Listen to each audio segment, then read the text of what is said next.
Everybody loves the classic Cinderella story. The underdog who isn't supposed to make it big, but does. This describes the lesser-known Dayton Forward Obi Toppin. Being mostly unknown for most of his life, Toppin truly had to embrace the grind to get where he is today. But who is Obi Toppin?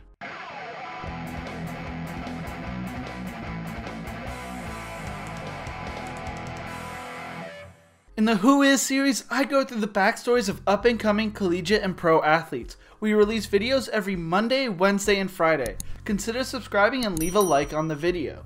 Obadiah Richard Obi Toppin was born in Brooklyn, New York on March 4th, 1998 to Ronnie and Obadiah Toppin. Toppin grew up in the neighborhood of Bushwick in Brooklyn before moving to Melbourne, Florida for the start of high school. Although he was not an early bloomer in the world of basketball, he has been around it and influenced by it his whole life. His father was known around Brooklyn for being an exceptional street baller. He also played collegiately for Globe Institute of Technology, as well as professionally for the Brooklyn Kings of the United States Basketball League, the Harlem Strong Dogs of the American Basketball Association, and also played pro ball in the Dominican Republic. His godfather, an influential role model, Vic Monteros, also played college basketball for Florida A&M University. He also has a younger brother, Jacob Toppin, who averaged 5.1 points per game and 3.9 rebounds per game for Rhode Island in the 2019-2020 season and is transferring to play at Kentucky. In his early years of high school, Toppin and his family bounced around a lot. His freshman year, he attended Heritage High School in Palm Bay, Florida, but did not play for the varsity team.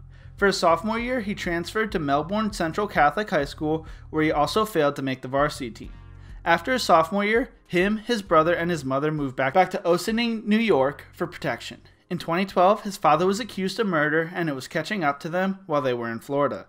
He was later acquitted of all charges. Toppin went into his junior year at Ossining High School, only measuring in at 6'2", and once again failed to make the varsity team. Finally, after growing 3 inches, he made the varsity team and played under coach Mike Casey. During his only season playing for varsity, he averaged 20.6 points per game, 8.1 rebounds per game, 3 assists per game, and 3 steals per game, all while leading his team to a 17-5 record and the first conference title for Ossining in 10 years. The only accolades he received for this season were being selected to the Lower Hudson High School Basketball Coaches Association Conference First All-Section Team and the All-League Team for his conference. Toppin did not play for any major AAU basketball program, not wanting to play the game that way until he was mature enough within the sport. The last year of high school, he finally caved and played for the New York Lightning and the New York Jayhawks. While these teams would not put his name on any D1 college radar, it did get his name out there a little bit more.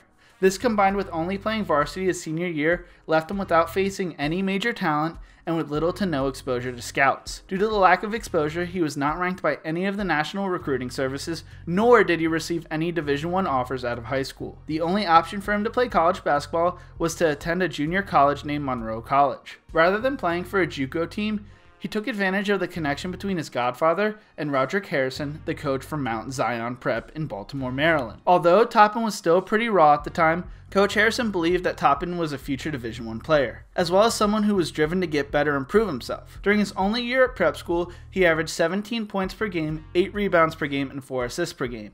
Although he was still only the 3rd best player on the team behind Isaiah Wiley and Deshaun Hightower, this was one of the major turning points that actually allowed him to get the development and exposure that he needed. This landed him offers from Georgia, Texas A&M, Minnesota, and Dayton, as well as interest from many other schools. Toppin committed to Dayton on May 16, 2017. Although he was on a full basketball scholarship, his family saw this as an opportunity to get an education as well. His freshman year, he sat out as an academic redshirt. Even though he was not an active player on the court in games, he was extremely involved in practices. This year, he truly embodied what it means to embrace the grind, by never mailing it in a single practice, film, workout, or conditioning session, just because he wasn't currently getting any playing time. All of this work earned him the team's Dayton Spirit Award, which Coach Anthony Grant reckons is the only time it was won by someone who wasn't an active player. The next season as a redshirt freshman, he started in just under half of the games, getting the call 15 out of 33 times. This was the first time he had ever been a blimp on the national radar, as he led his team in scoring with 14.4 points per game while pulling down 5.6 rebounds per game and already ranking 4th nationally in field goal percentage, shooting 66.6% from the field. His 83 dunks were also good enough to be 2nd in the nation. His season-high game came in a 2-point loss against Rhode Island on March 1st, where he scored 26 points with 11 rebounds and 7 assists. He was the first player from Dayton basketball to ever be named Atlantic 10 Rookie of the Year. He was named to the Atlantic 10 Rookie team as well as the Atlantic 10 team. He was the first freshman in the conference to be named to the All-Conference team in 20 years. Finally, during Dayton's end of the year award event, the Rudies, he earned the Male Rookie of the Year award. After the season, Toppin elected to throw his name into the draft pool with the intentions of working out with teams and getting feedback that he could bring back to school the next year. Many teams were impressed with his shooting range, being able to fill a more modern stretch big man, his mobility on defense, and his ability to guard multiple positions on defense.